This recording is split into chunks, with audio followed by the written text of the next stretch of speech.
Hi everyone, it's Tammy, and I was asked by one of my YouTube viewers what I would recommend if I were to recommend a starter kit for someone. The way that Stampin' Up! Works is when you become a demonstrator, you spend $100 on your kit, but you get $125 worth of stuff, and it gets shipped to you for free. So it's really a nice incentive to join Stampin' Up. So if you guys are considering it, please continue watching, and I'll tell you what my definite starter kit would be if you were brand new to starting Stampin' Up! Or brand new to card making and didn't have any supplies at all.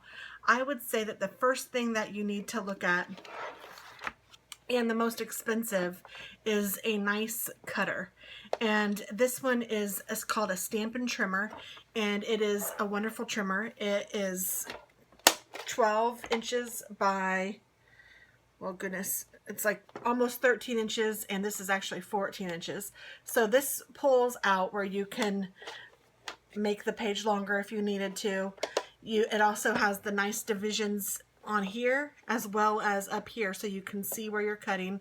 This is a scoring blade, so there's a scorer and a cutting blade. Hopefully you guys can see what I was doing here. I'm pulling it out so that you can see how big it can be. And then on the back side, it has a little storage area right here that I honestly don't even use. I think that you just, yeah, there. You can put stuff in there if you'd like. I don't use that, but you could certainly do that.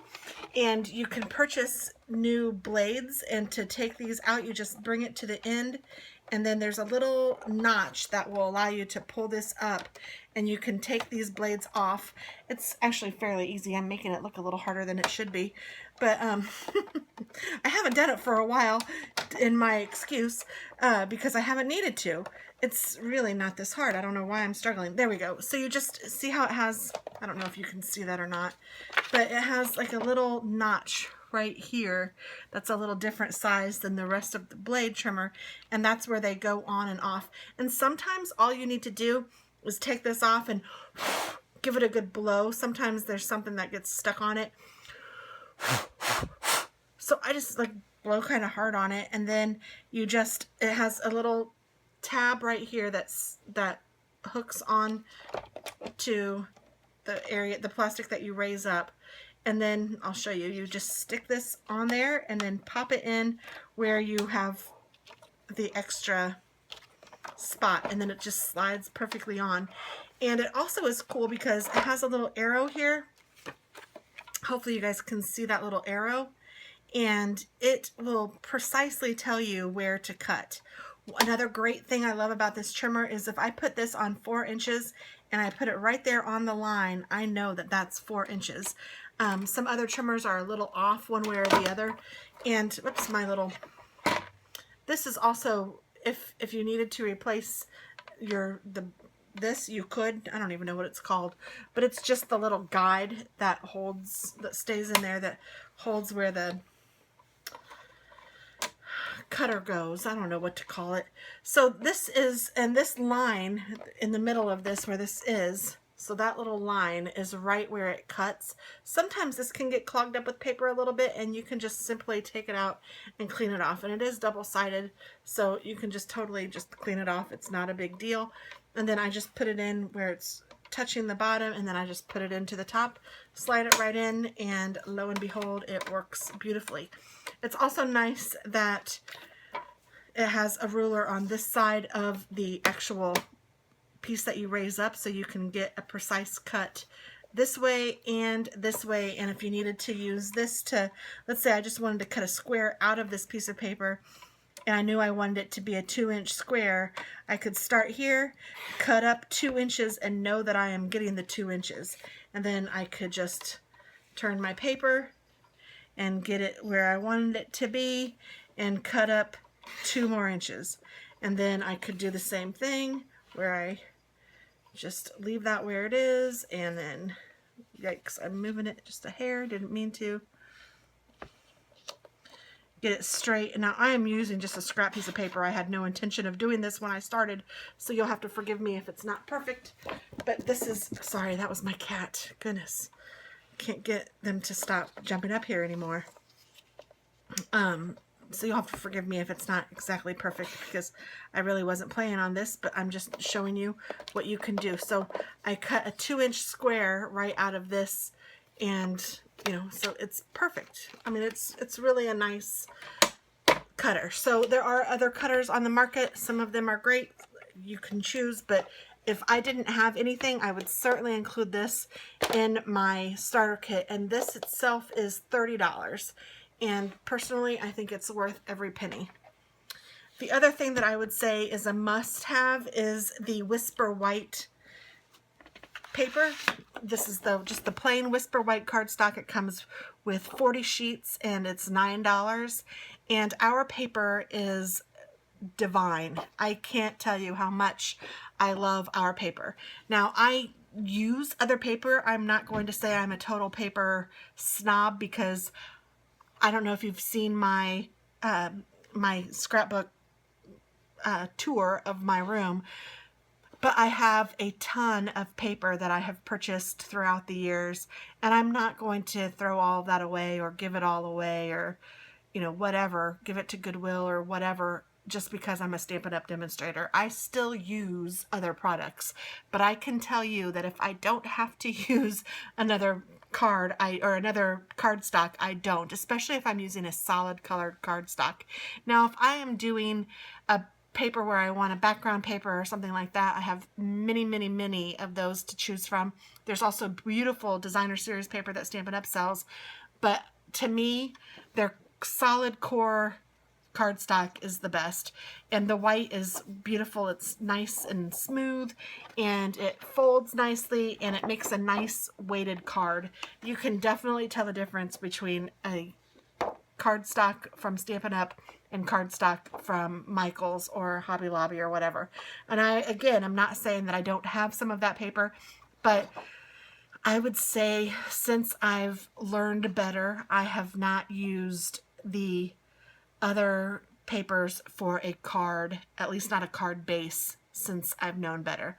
I might use it, especially until I had all of the colors of cardstock, I might use it for like a card front, or I don't know, if I was coloring in something or whatever.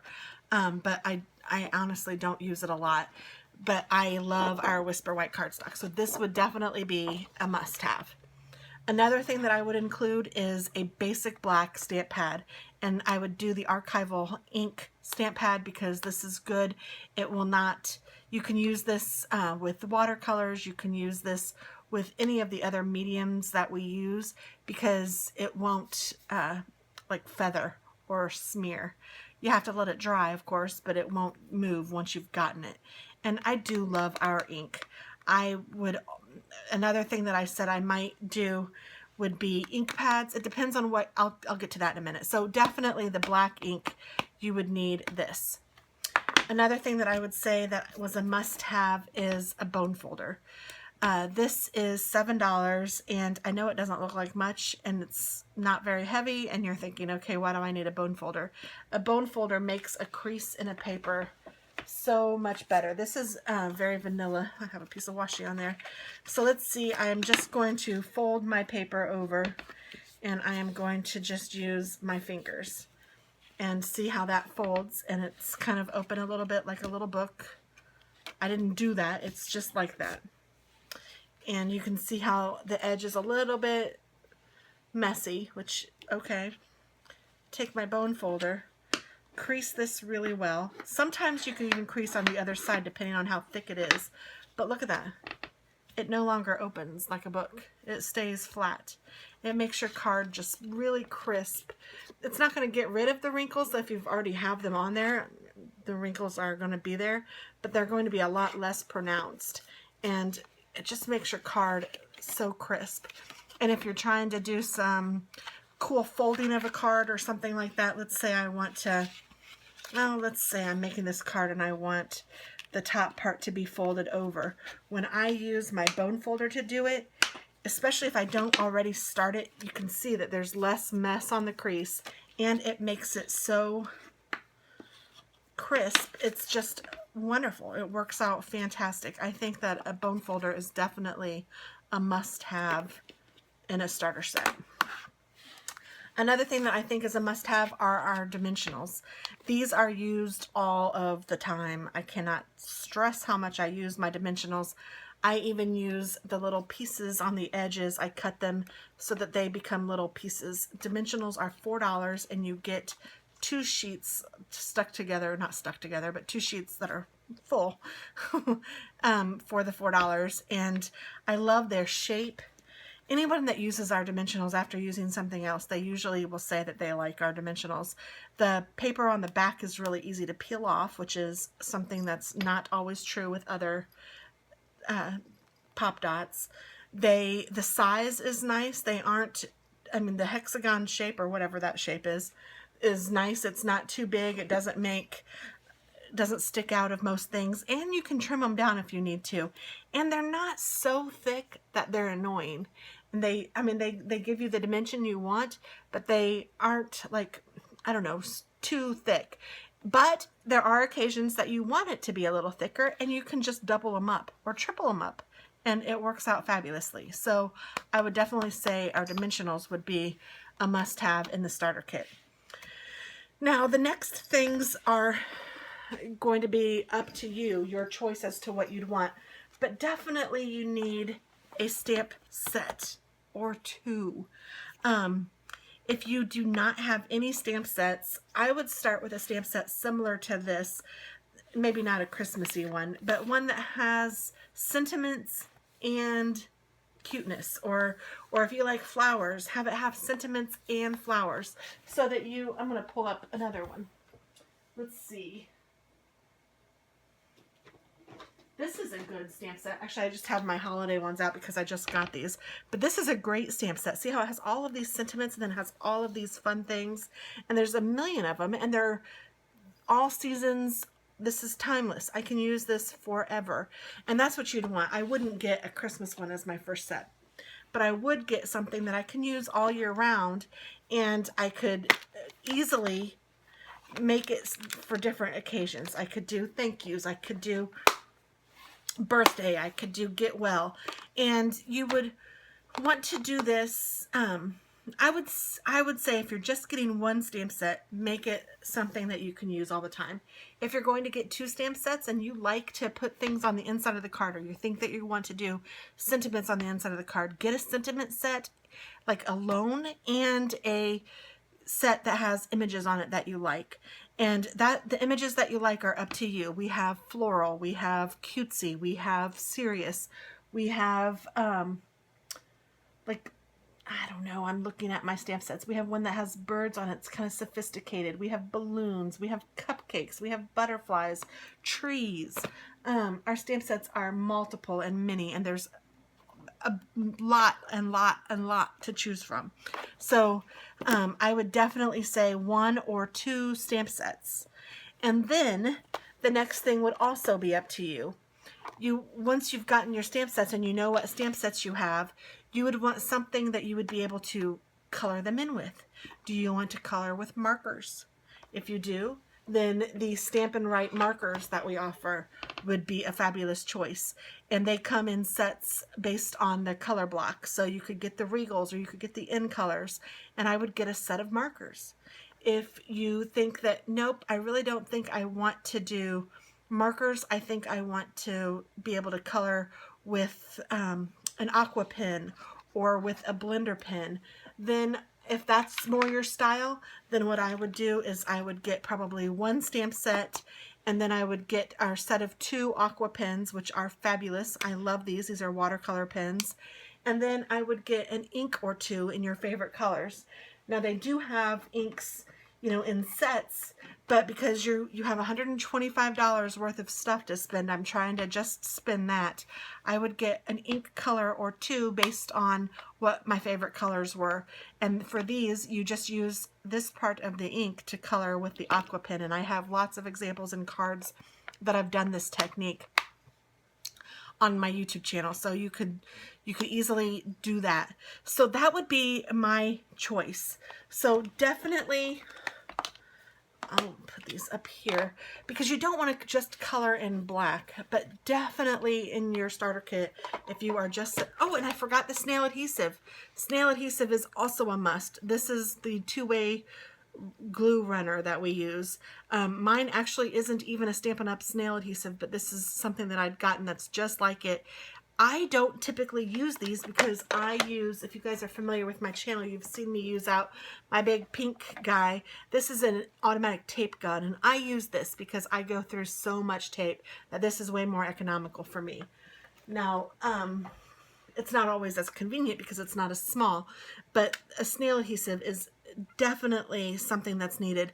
And although mine is probably 7, 8, 10 years old, I can purchase the snail adhesive from Stampin' Up! And that's a refill for this. So I do indeed use Stampin' Up! Products. This just doesn't happen to be that for this particular one. But these are the things that I would definitely say are a must-have for your starter kit. So again, I will review. You need the Stampin' Trimmer. You need a bone folder. You need basic white cardstock. You need dimensionals, basic black pen, that's our ink, that's archival, and you need snail. Now, depending on how you like your stamps to be, you will either purchase stamps that are on, that you put on wood blocks, or you will need a block. And you will just need a clear block. We sell these. The one that I would say you should get is the clear block D as in dog. It is $8.50, and it is about 3 inches by 3 inches, a little bit, a little shy of that. But this will do most of our stamps. You can do most of the stamps using this size block. So if I only had one block, this would be the block that I would get. It's a block D. So that is exactly what I would get for my starter kit. And then again, depending on what you like and how you want to color, 1 or 2 stamp sets, definitely one with lots of words and lots of images, maybe a color and some aqua markers, or maybe no extra colors, and instead of the aqua pens, you would do a series of markers, and you would just get one of the, I'm trying to grab some so you can see, you would get one of the sets of colored markers so that you can color, because you're going to want to color these too, or at least make them pretty. So that would be a suggestion. So that is, I guess, all I need to show you in this video, but I wanted to make sure that you guys had an idea of what to include in your starter kit. And if you guys have any questions, or if you guys are interested and you're thinking, oh, I'd really like to join her team, I would love, love, love to have you. We have meetings. We are trying to have some fun. We're growing a little bit, which is awesome. And we definitely help each other out. We are a no drama, team. We are all in it for each other. We are women who want other women to succeed. So I would love to have you on my team, and I would love to help you customize your starter kit if you have questions. If you already have stuff and you don't know, you've already been card making for a long time, and which is where I was. I came in and I already have a lot of stuff. I just went for the stamp sets, or I just looked in the catalog and I just ordered stuff that I knew I'd like to have, and that's fine too. But I just wanted to give you a quick overview of some of the things that I would say would be a must-have so that you can have these. And all of these things, just so you know, I keep at my fingertips so that when I need them, I have them always very close to me, and that helps out a lot too. So I hope that helps you, and I hope that you have a great day, and I will talk to you soon. Bye-bye. And Steph, that was for you. Bye.